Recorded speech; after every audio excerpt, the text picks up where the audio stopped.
Hello, and welcome to week 4 of portfolio game development. I will be your instructor for the class. Today, we're going to be talking about your portfolio, your web portfolio, specifically how you present it, what it usually means, where to present it, some of the best practices, some common mistakes that you may make doing this. And yeah, so let's get it started. All right. So your web portfolio, just we're gonna talk about setting up your websites framework, your Behance, your ArtStation, the framework for it, right? Like this is how you should be thinking whenever you are creating any of these type of sites, any of these kind of portfolio things. Here's what you should be kind of thinking about. You know, the first thing you want to usually think about is your style, your design, your overall, even your font choice. Things like that really help you start wrapping your head around. Do you want something more modern, something more playful, something more renaissancey, something more like something more Disney X or Disney esque or Pixar esque, something more whimsical, right? What is what is the style of your portfolio? And a lot of people usually tailor their portfolio towards the industry that they're going toward. So if you're in film, you're doing more film related reels and things like that. If you're doing architecture or you're doing 3D visualization, you're showing more architecture, your interiors, your exteriors. If you're a fashion designer, you're showing your patterns, your prints, your full clothes, your runway stuff. So depending on the industry you're in, depending on the field that you are going for, is how you should tailor your portfolio, how you should design your portfolio, because all of these things do play a role in how the viewer will receive what's going on in your portfolio. All right.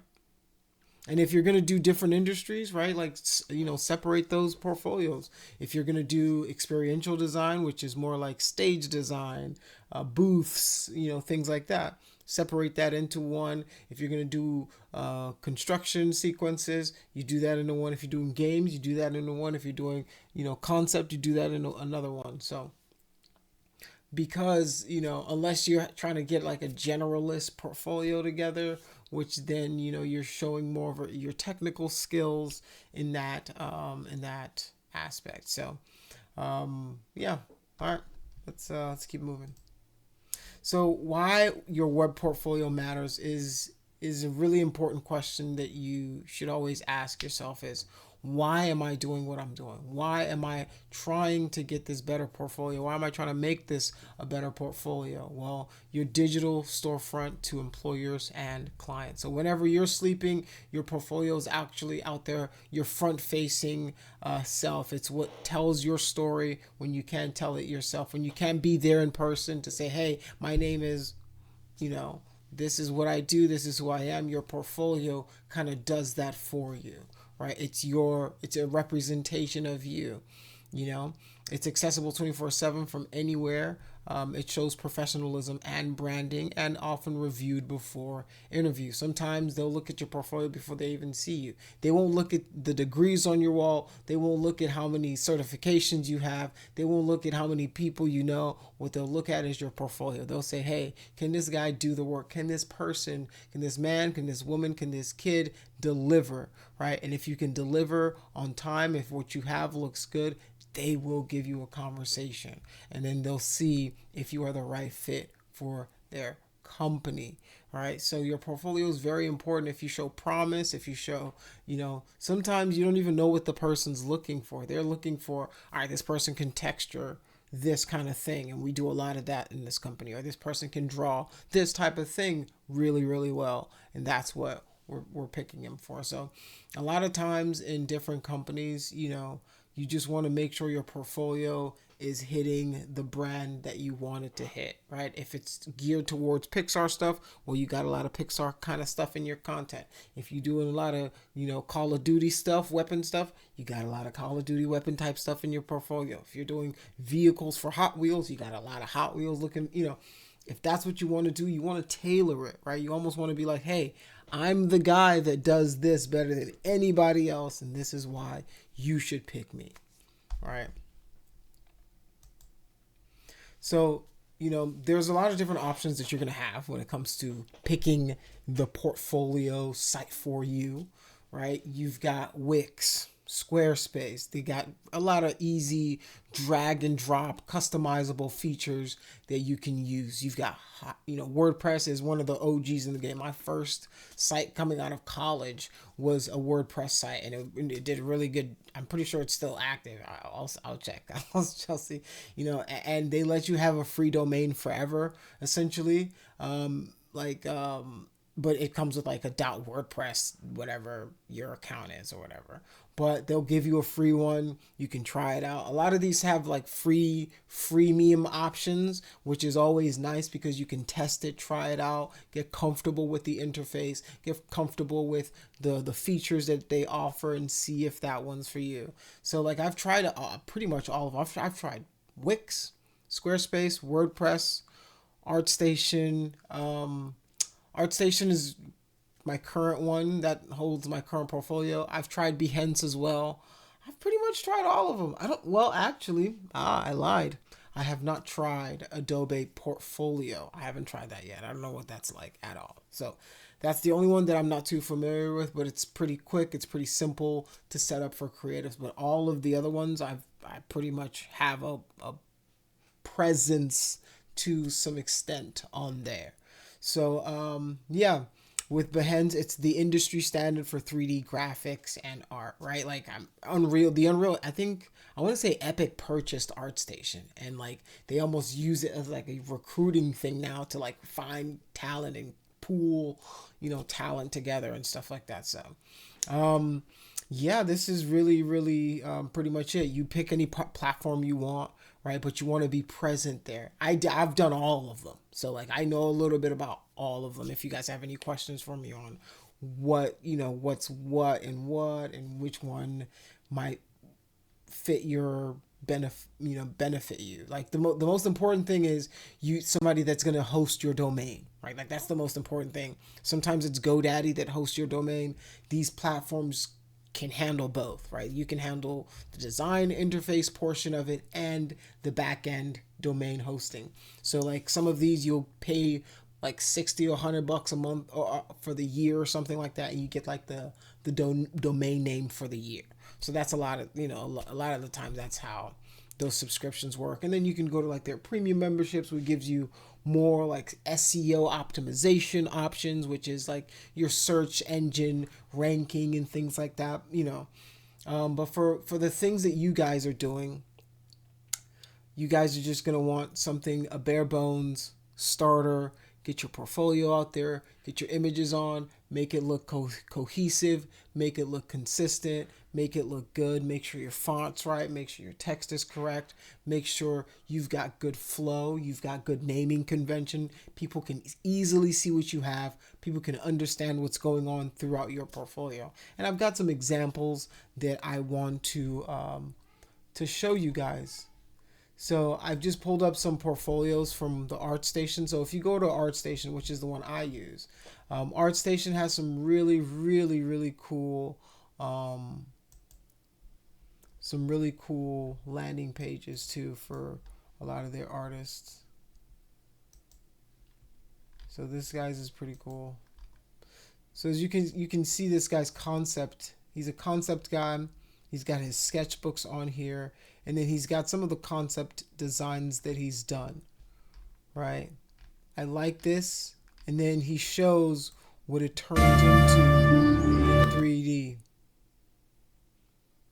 right? This is very cool. I dig this a lot, right? What it looks like in 2D versus a 3D. So he designed this mount, and now this mount is in the game. It works. So this is super cool.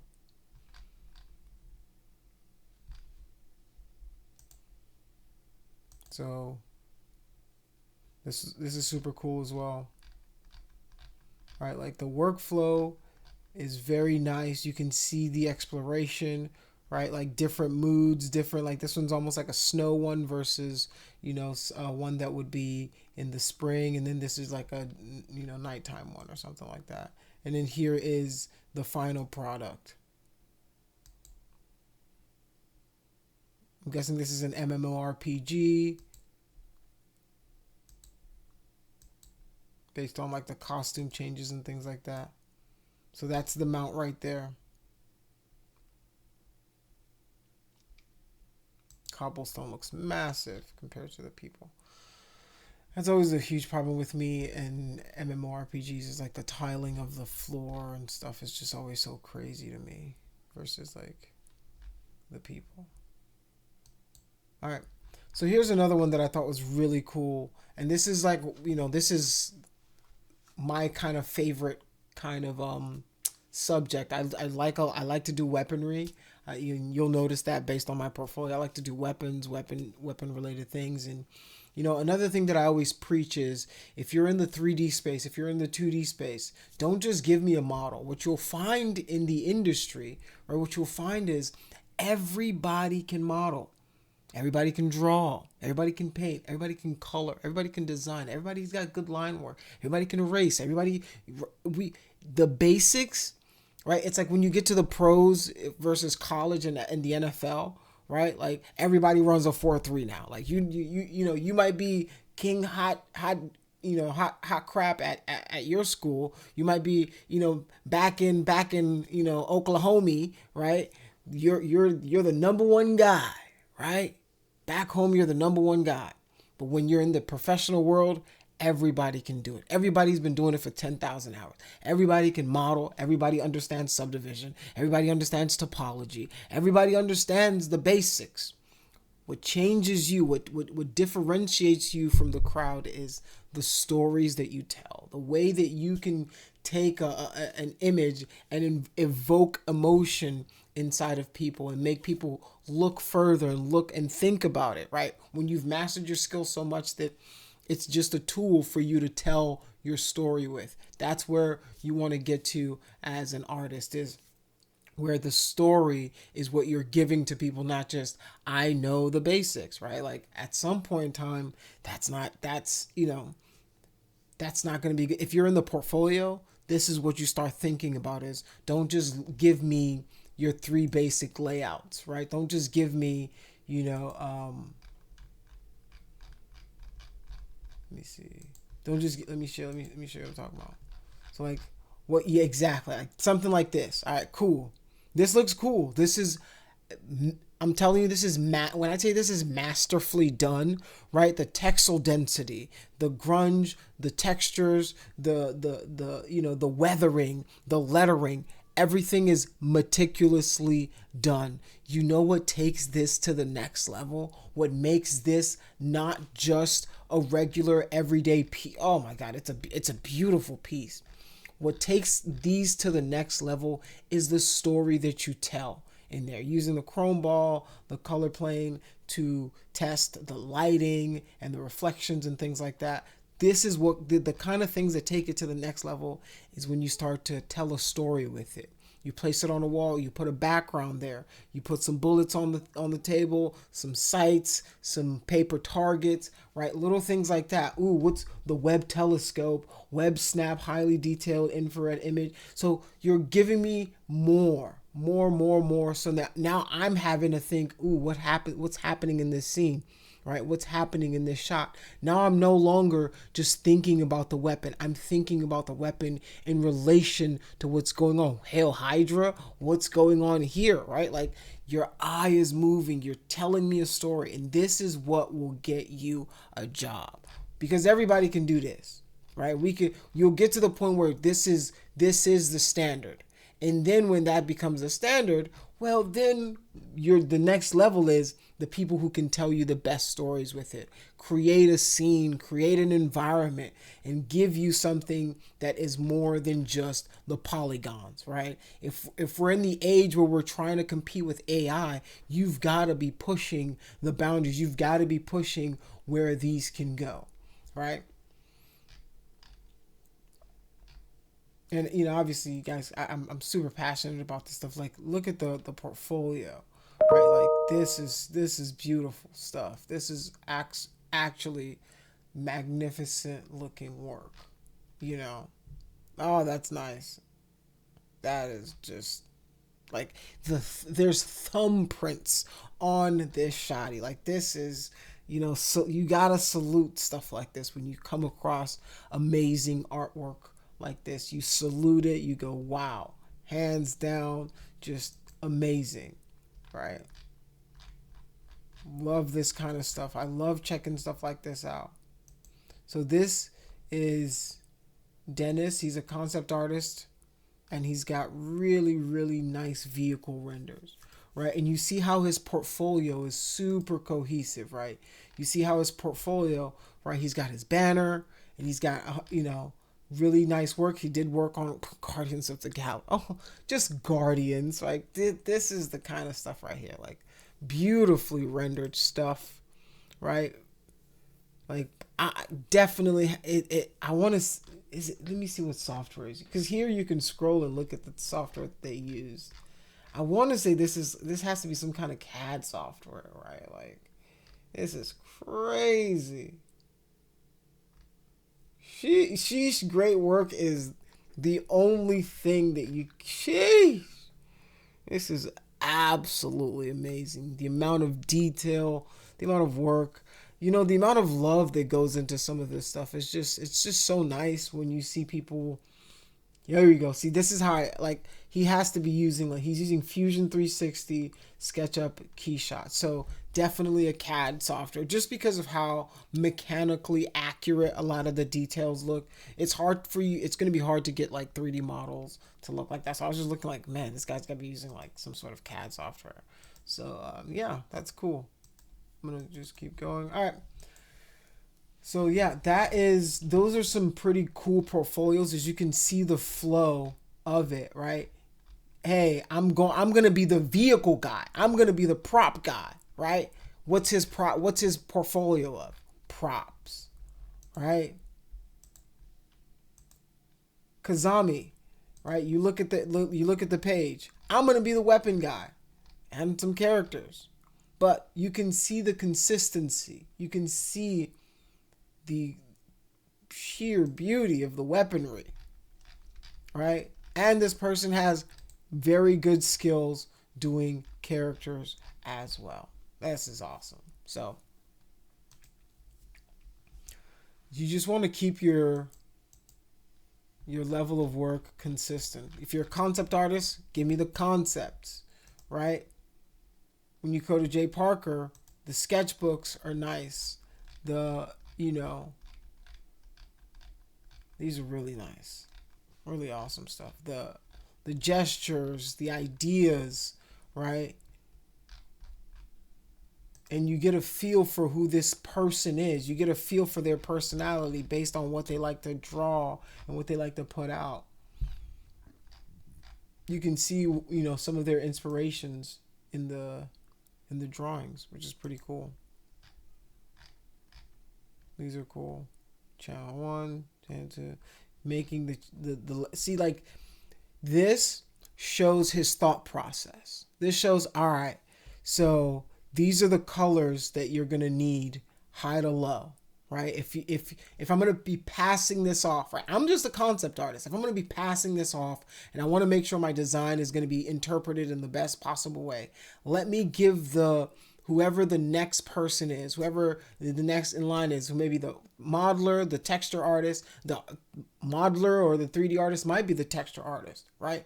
So let me give you a little key, a legend, so that you know how the coloring should work. Very nice, excellent work. This shows that not only can you do the work, you're a team guy, right? This person, team guy, really cares about success of the project. You know why? because he's willing to go above and beyond and say, hey, I'm not gonna have you try to figure this out, right? This is like, if this character's got a gradient to him, let me show you where it's supposed to go. Good stuff. I really dig that.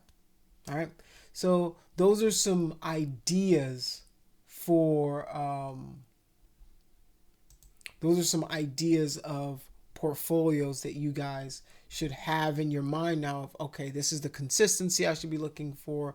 This is the kind of work I should be looking for in my stuff. All right. So the key website elements, the most important thing for you guys, like we've just been talking about, is branding, consistency, your colors, your font, your logo. All right, we talked about that in week 1. You should have your logo for your brand, your fonts, your colors, a couple of colors, nothing too crazy. Make sure your logo's simple, easy to understand. It could be your signature, it could be a circle, it could be any, it could be, just make sure it's yours, right? You can even pick a font. You can create your own font. There's a lot of different ways for you to do that. All right. So when it comes to the most key elements of your website, you want a home page. This is usually the first impression. This is how people land on your page, right? What are you going to show them? Are you going to give them a big image or a few slideshows or a slideshow? Or are they met with a video, right? These things are important. What do you want people to feel when they land on your page? Commonly known as the landing page or the home page. This is where you're first greeting your customer, your patron, whoever is coming to see you. And then you usually have like a tagline, right? Concepts by the best, or, one drawing at a time, 10,000 doodles, right? Whatever your tagline is, you've got it there. You've got your page, you've got your first impression, you're giving it well. Then usually, I usually either flip my work page and my about page, or I'll do vice versa. The about page is about you. A short, just a small professional photo of yourself usually helps kind of round the picture of who you are. I'll either put that second or go straight into my work. And then, sometimes you want to put your best foot forward. I'm not the most handsomest man. So, sometimes let my work do the talking for me. That's me. I'll let my work do the talking for me.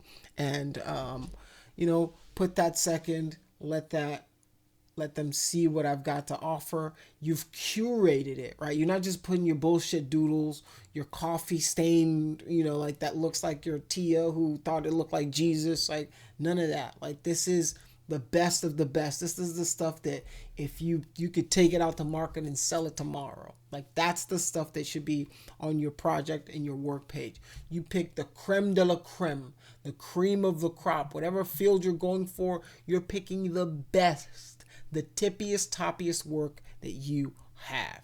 And you're putting that forward. So they see that. And then it maybe degrades a little, maybe 10, 5, until you maybe 4, 5, maybe projects that you've done that you're like, all right, you would pay for that, And then after that, usually the bio, professional photo. And then at the end of it, you give them your resume and your contact page. So it's usually a downloadable resume that you'll give them, something that they can click, get, or it opens a PDF on another browser. Simple, easy. They can keep it with your contact information there. They'll email you if they like what they saw, or ignore you if they don't.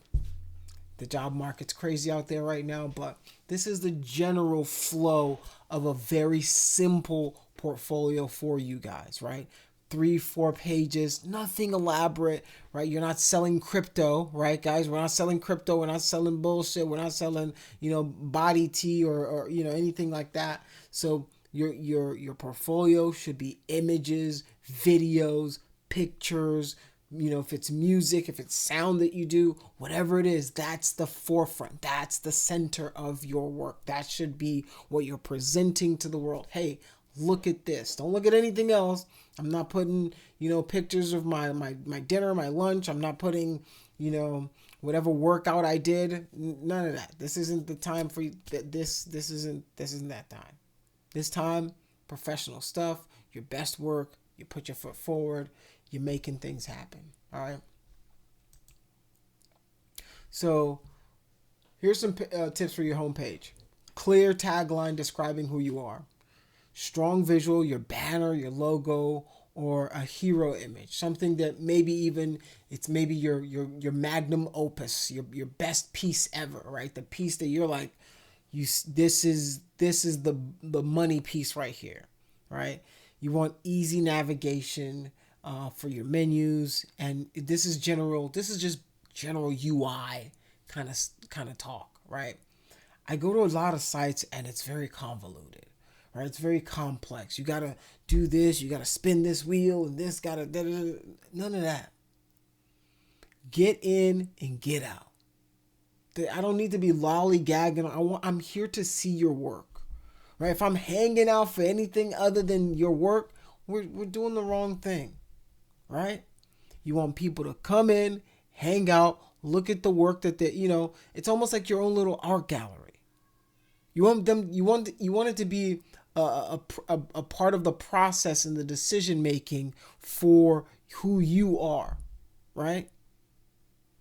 To give them more of a reason to be like, yeah, let me give them a call. Let me send them an email, right? So make it easy to navigate. Because if it's hard to navigate, if your buttons are like this big and people can't find where to click to go to your contact, or they can't find your resume, it frustrates whoever it is looking at it. It's just like, Jesus, if it's this hard to get in contact with you, if it's this hard to find a button to just get back to the home page, well, maybe you don't want this that well. Maybe I'll find somebody who knew to put their stuff on big letters so I can click it and make it easy for myself.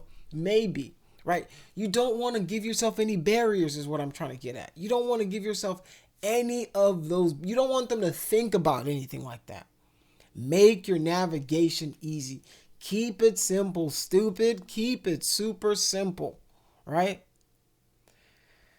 You want them to come in and just feel like, oh, I saw everything I needed to. I don't have any more questions. I know this person.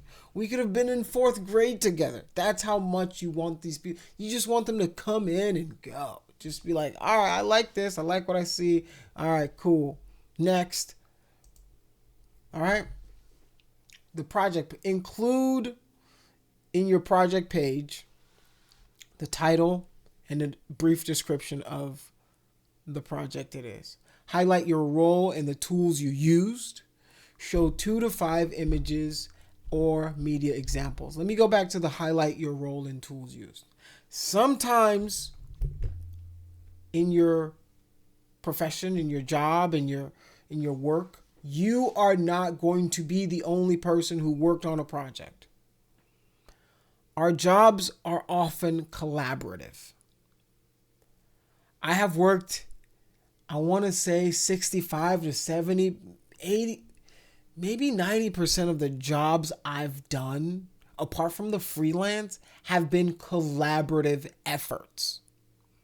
What that means is I do a piece, another department does another piece of it, then they pass it on to another department, right? I've worked in architecture firms where the architects will start the drawing, or somebody will start the drawing. The drawing will go to the concept guys. The concept guys will do something. Then the concept guys will then send it to 3D. 3D will then build out the entire scene, then send it to finishing. And then if it's a video, then it has to go to the video department so they can. So it's an entire ecosystem that you're working in. So if you're putting up images of work that you and your coworkers have worked on, it's important for you to give context. Don't just say, this is my work. It's a little misleading because what part of the work is yours? Are you the guy who modeled the broom? Are you the guy who modeled, a hero piece? Did you just texture something? What did you do there? You want to be specific if it's relevant to the job that you're trying to get. Make sure it is relevant, right? If you're the lighting artist on it, well, I did lighting. This is my role. Here's what I used to light the project. I use lumens in Unreal Engine, blah, blah, blah, blah, blah. Right? Don't mislead people to think you did something that you didn't. The worst thing that you can have in this industry is a reputation of somebody who steals credit that other people did. Be honest about what you did, because you would want somebody to be honest about your contributions whenever it's time to. So if somebody goes, oh yeah, so what did he do on there? Oh yeah, man, he was just like, he was a cleanup guy. Like, he was just a cleanup guy. No, you want them to be like, yo, no, he was responsible for texturing. He was responsible for creating some of the rigs, some of the models, some of the animations, some of the painting, some of the cons. You want them to be able to know what you did on the project. All right. So you want to show 2 to 5 images or examples of it, right? Maybe you've got the nodes that you used. Maybe you've got your color palette from Photoshop. You can take a snippet of that. Right beside it, boom, boom, boom, boom. Here's my color exploration. Things like that show your thought process as you're creating some of these pieces. Sometimes what you need to do for yourself, if you don't have these kind of projects, right? If you don't have these grand projects maybe you need to create one. Maybe you need to start a project yourself and then go through the phases, create it for a portfolio so you can document your own process. Right? Because sometimes you're working, heat of the moment. You don't have time to grab your working files, your work in progresses. You don't know to take the stills as you're going. So I understand that. But sometimes you just might need to create a project that will allow you to do that, because employers want to see how you think through issues. There's a reason they always ask you, how would you solve a problem? Something arises, how would you... They want to see your thought process, how you handle problems, how you handle situations, how you handle models. What's your process for creating a low poly? What's your process for creating high poly? What's your process for sculpting, right? Do you start from base mesh up, or are you a detail first guy, right?